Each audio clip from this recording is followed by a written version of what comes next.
तो स्टूडेंट्स, ये हमारा सिंक्रोनस जनरेटर के टॉपिक के ऊपर यानी कि इलेक्ट्रिक मशीन 2 का थर्ड लेक्चर है, जिसके अंदर हम पढ़ेंगे phasor diagram of a synchronous generator. ठीक है, तो प्रीवियस लेक्चर की एक बात रह गई थी जो मैं आपको इस लेक्चर में बता रहा हूँ। आर्मेचर रिएक्शन के बारे में अक्सर बच्चों के जहन में अभी भी क्वेश्चन रह गया होगा कि व्हाट इज़ आर्मेचर रिएक्शन। तो ज़रा गौर से सुनिएगा। आर्मेचर रिएक्शन स्टूडेंट्स हमारे मतलब के स्टेटर में होता है। स्टेटर यानी कि जिसमें आर्मेचर पाया जाता है, वहाँ पे हमारा आर्मेचर रिएक्शन होता है। और ये चीज़ मैंने अभी बुक से स्टडी किया। देखें, बुक को देखने का भी क्या फ़ायदा होता है। देखें वो क्या कहता है जी। वो कहता है कि the distortion of the air gap magnetic field by the current flowing in the stator called armature reaction. इसका क्या मतलब है जी, ज़रा समझिएगा। वो ये कहना चाह रहा है कि यानी जब हमारे मतलब के स्टेटर के अंदर क्या होता है जी, करंट फ्लो करता है। स्टेटर मीन्स आपका आर्मेचर। यार आर्मेचर साइड आप समझते हो ना, जिनको नहीं पता अभी फिर दिखा देता हूँ। ये आर्मेचर साइड मतलब कि इस साइड पे जो हमारा आर्मेचर बना होता था हमारी शेप के अंदर, यहाँ पे तो अभी शेप ही हो रहा है ना, जनरेटर की तरफ है। तो आगे आपको ये शेप भी देखने को मिल जाएगी। एक शेप इन्होंने बना के दी हुई है, ये वाली। इसको हम आर्मेचर साइड कहते थे। ठीक है, जो हमारा स्टेटर होता है। हमारा इस वक्त तो ये स्टेटर है ना, दूसरी साइड पे रोटर है। तो देखें वो ये कहना चाह रहा है कि जो मतलब कि जब आर्मेचर में करंट फ्लो करना स्टार्ट करता है तो उसमें एयर गैप की वजह से, क्योंकि कुछ ना कुछ एयर गैप पाया जाता है, एयर गैप की वजह से जो मैग्नेटिक फील्ड पैदा होता है, जो उसकी डिस्टॉर्शन होती है, वो आर्मेचर रिएक्शन की वजह बनता है। उसको हम आर्मेचर रिएक्शन कहते हैं। मतलब कि जो मैग्नेटिक फील्ड एयर गैप में पैदा हो जाता है, एयर गैप होने की वजह से। ठीक है, तो अब नेक्स्ट बात करते हैं जी फेजर डायग्राम्स की। तो फेजर डायग्राम्स में स्टूडेंट सारा का सारा वही कंसेप्ट है जो हम एसी एनालिसिस में पढ़ते रहे हैं अपनी, मतलब कि क्या बुक का नेम था उसका, इलेक्ट्रिकल नेटवर्क एनालिसिस, जिसे हम कहते हैं ENA। तो लिहाजा वही सारा एनालिसिस है इसके अंदर। देखो वो कहता क्या है। सबसे पहले आपने ये शेप्स देखनी है। इन शेप्स के अंदर क्या क्या पाया जाएगा वो मैं आपको दिखा देता हूँ। इनके अंदर स्टूडेंट्स ये शेप आपको सारा बयान कर देगी इसमें क्या क्या आएगा। एक तो आएगा इसके अंदर V यानी कि फेजर वोल्टेज। दूसरे नंबर पे आ जाएगी आर्मेचर करंट और उसके साथ RA यानी कि जो वोल्टेज इस रजिस्टर के क्रॉस पैदा होंगे इस करंट के फ्लो करने की वजह से। और इसके अंदर भी तो कुछ ना कुछ वोल्टेज पैदा होंगे ना, JXS यानी कि ये इंडक्टर के अंदर। उसके बाद स्टूडेंट्स इस साइड में हमारे पास आपको पता ही है क्या होना है, तो ये EA वोल्टेज भी आ जाएंगे और V और यही चक्कर है यार ये शेप के अंदर, और कोई चक्कर नहीं है। ठीक है, और ये जो आपको ये नज़र आ रहा है ना, ये इसे मैं अभी सिग्मा कह रहा हूँ। सिग्मा इसका नेम नहीं है क्योंकि इसे सिग्मा नहीं कहा जाता, इसे कुछ और ही कहा जाता है। अब कहीं पे भी यार इसका नेम अवेलेबल नहीं है, आप इसको सिग्मा ही अभी स्टडी कर लो। ठीक है, सिग्मा ही से पढ़ लो। वैसे आपको पता ही है ये एक एंगल है। एंगल थीटा भी हो सकता है, अल्फा भी हो सकता है, बीटा भी हो सकता है, गैमा भी हो सकता है, सिग्मा भी हो सकता है। सिग्मा वैसे असल में इसे कहा जाता है यार, ये कुछ और ही है। तो असल मेन चीज़ जो होता है ना, एंगल होता है डिफरेंस बिटवीन टू थिंग्स। ठीक है, ये एंगल जो है एक डिफरेंस पैदा करता है, यानी इन दोनों के दरमियान एक डिफरेंस है। ये इस डायरेक्शन में डिस्टेंस कवर कर रहे हैं, ये इस डायरेक्शन में डिस्टेंस कवर कर रही है, और इन दोनों के दरमियान जो डिफरेंस पैदा होगा डिस्टेंस का, यानी कि इनके दरमियान एक एंगल बनेगा जिसे हम कोई भी नाम दे देते होते हैं। तो आप इस वक्त यार हम कह लें चैनल के अंदर इसे सिग्मा बोलेंगे। ठीक है यार, सिग्मा बोलो। तो देखो ये जो शेप बनाई गई है ना स्टूडेंट्स, ये एक रेजिस्टर के लिए बनाई गई है। यानी कि जब रेजिस्टर होता है, फेजर डायग्राम्स हम पढ़ रहे हैं तो रेजिस्टर के बारे में स्टडी करेंगे, इंडक्टर के बारे में, प्लस अपना कैपेसिटर। जो बच्चे ENA पढ़ना चाहते थे थर्ड एडिशन, उनके लिए यहाँ पे भी थोड़ा बहुत इल्म मौजूद है। ठीक है, तो देखो वो कहता है कि यूनिटी पावर फैक्टर, यानी कि इसमें जो पावर फैक्टर होता है वो 1 होता है। पावर फैक्टर अब 1 कैसे हो गया? पावर फैक्टर इस वजह से 1 होता है क्योंकि इसे प्योरली रेजिस्टिव लोड बोला जाता है। यानी कि इसके अंदर कोई इंडक्टर नहीं आता, कोई कैपेसिटर नहीं आता, सिर्फ रेजिस्टर की बात की जा रही है।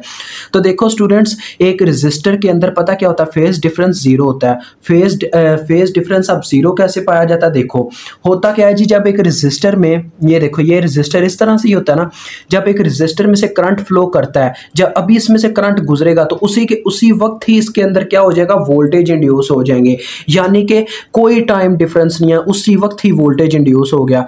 दैट्स वाई हम कहते हैं कि voltage and current are in phase in the case of resistor. यानी कि रेजिस्टर के केस में हमारे पास वोल्टेज और करंट फेज में होते हैं, उनके दरमियान कोई फेज डिफरेंस नहीं पाया जाता। इसी तरह से इसी वजह से क्या है जी, ये देखो यहाँ पे ये बताया जा रहा है कि यानी कि जब आर्मेचर वोल्टेज पैदा हुए, ईए यानी कि वोल्टेज पैदा हुए, तो क्या हुआ, आर्मेचर करंट ने फ्लो करना स्टार्ट किया। उसी मतलब के एंगल में क्या हुआ जी, हमारे फेजर वोल्टेज पैदा हो गए V5। और V5 मतलब कि आपको पता है जब करंट फ्लो कर रहा होगा तो ये आर्मेचर के अंदर ये जो आपका रेजिस्टर पाया जाता है आर ए, उसमें भी तो अपने वोल्टेज पैदा होंगे। यानी ये शेप ये चीज़ जाहिर करिए, देखें इन सब ये सारे एक ही लाइन में जाहिर किए गए हैं, एरोस की मदद से इन्होंने एरो लगा के आगे उनका नाम लिखा हुआ है, यानी कि इनके दरमियान कोई एंगल डिफरेंस नहीं है। देखो ये सारे 0 डिग्री पे हैं, ठीक है। तो लिहाजा ये सारे क्या है जी, 0 डिग्री पे हैं, इस वजह से इन्हें कहा जाता है यूनिटी पावर फैक्टर। अब आ जाते हैं आगे लैगिंग पावर फैक्टर की तरफ, जो कि इंडक्टिव लोड की वजह से होता है। ये देखें ये लैगिंग पावर फैक्टर है। अभी आपको ये पता होना चाहिए कि एक इंडक्टर के अंदर क्या चीज़ लैग करती है और क्या चीज़ लीड करती है, यानी कि वोल्टेज लीड करते हैं या अपना करंट, ठीक है, ये चीज़ हमें पता होनी चाहिए। तो स्टूडेंट होता क्या है जी, एक इंडक्टर के अंदर जब करंट मतलब कि फ़्लो करता है तो उसके अंदर वोल्टेज इंड्यूस होते हैं, लेकिन इसमें क्या होता है जी, इसमें ये होता है कि अपने वोल्टेज लीड करते हैं जबकि करंट लैग करता है, ठीक है। ये चीज़ याद रख लो। In the case of inductor voltage always lead and current always lag.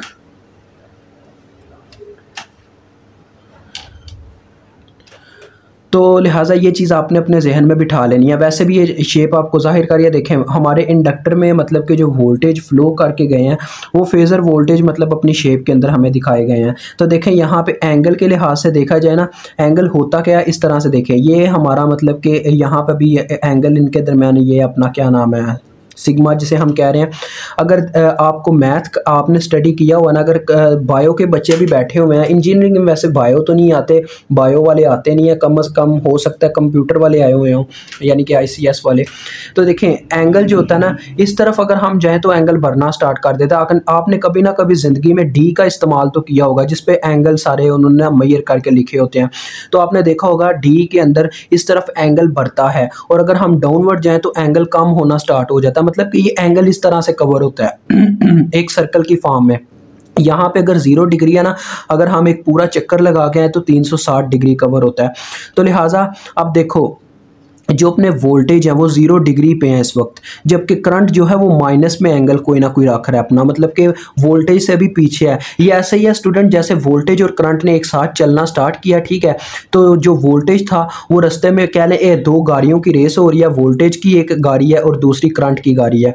तो क्या किया जी, रास्ते के अंदर जाके वोल्टेज ने अपनी गाड़ी तेज़ करके आगे निकल गया और करंट पीछे ही रह गई। दैट्स वाई वी से वोल्टेज लीड द करंट, ठीक है, यानी कि वोल्टेज करंट को लीड कर रहे हैं इन द केस ऑफ इंडक्टर। और कैपेसिटर के केस में इसका उल्टा होता है कि करंट लीड करता है वोल्टेज को, ठीक है। अब देखें असल में यहाँ पे आपको सब नज़र आ रहा है। देखें अब हो क्या रहा है जी, वोल्टेज फेजर वोल्टेज तो आपको पता है डायरेक्ट क्या होंगे जी, ये आपको शेप यार फिर से दिखानी पड़ेगी। शेप का ये जो तमाशा ना, ये मुझे बहुत बुरा लगता है। ये देखो इसके अंदर वोल्टेज जो है वो तो डायरेक्ट यहाँ पे मतलब कि क्या कर रहे हैं, इंड्यूस हो रहे हैं, पैदा हो रहे हैं।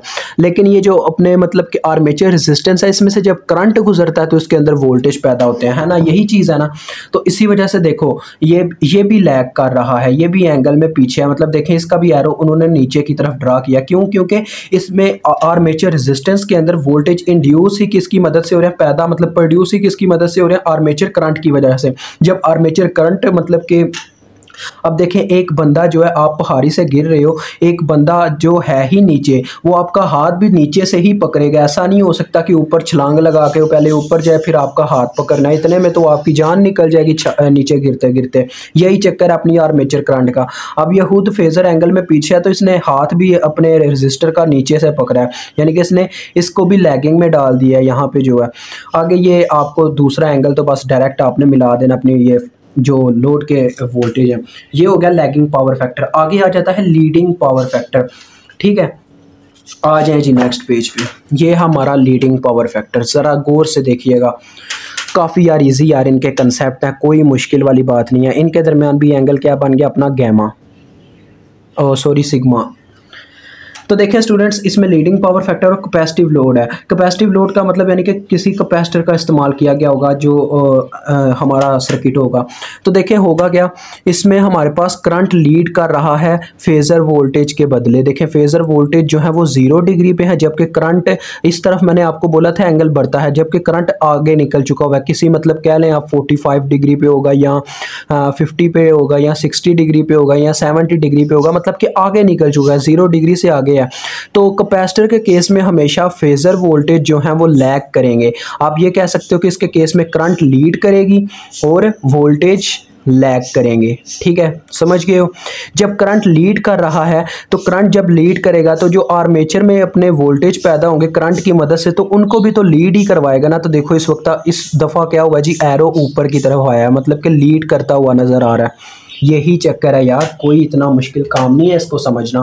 तो इतना डन हो गया जी, ये लीडिंग पावर फैक्टर है। अब आ जाते हैं लास्ट पार्ट पे इसके, मतलब कि जो हमारा लेक्चर है, पावर एंड टॉर्क इन अपना सिंक्रोनस जनरेटर। तो स्टूडेंट्स इतना याद रखिएगा, रजिस्टर जब आप सर्किट के, अगर आपके सर्किट में सिर्फ रजिस्टर है ना, तो वहाँ पे आपको सिर्फ एक्टिव पावर देखने को मिलती है।